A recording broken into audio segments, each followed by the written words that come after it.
Alright, this video is going to go over number 9 from 2.6 day 1 homework. And we are solving an absolute value equation. And so when you have these fence posts, these absolute value, you're actually going to get two separate answers. And the reason for that, the basic reason is that absolute value means distance from 0. So if I put the x inside of the absolute value and say, hey, I want that to equal to, say, 6 or something like that, what this is really saying is I want to find a distance from 0 equal to 6. And so there's actually two values that are 6 away from 0, okay, both -6 and 6. And if you think about that, that makes sense because x could be -6 and it would be a true statement. We could have -6 right here.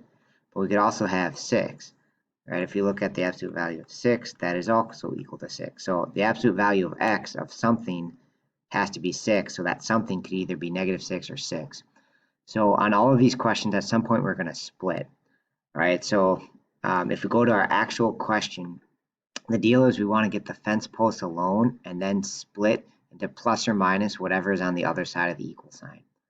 So what I mean by that is on this particular question, we want to isolate all this first by just subtracting 2, right? We can't like really distribute the 2 in there or something, but we can take away 2 from both sides so that the equation looks a little bit simpler.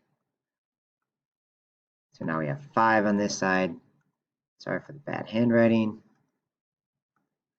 Okay, and now that we have this part isolated, again, I can think in my head, inside of this fence post could either be -5 or 5 inside the absolute value. So I'm going to take this little expression, x minus 3, and say that could either be 5 or that could be -5.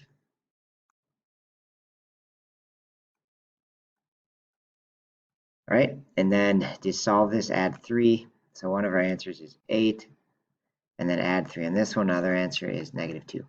Okay, and if you're really not sure of these, I think it's always good to sort of check. So we could like put our number in here. So if I do the absolute value of 8 minus 3, and then add 2 to that, that should be 7. So here we'd have absolute value of 5, which is 5 plus 2, 7. Boom, that's okay. So now let's test this answer.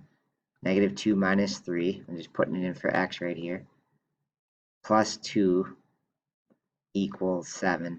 So again, we'd get -5 inside of the fence post, and then the absolute value of -5 is 5, and add 2, and boom, we get 7. Okay, so that's a way you can kind of do a sanity check to make sure our answers are okay. All right, that's a tricky one, but I think there is a test question real similar to this one, so please reach out if that did not make sense, and thanks for watching.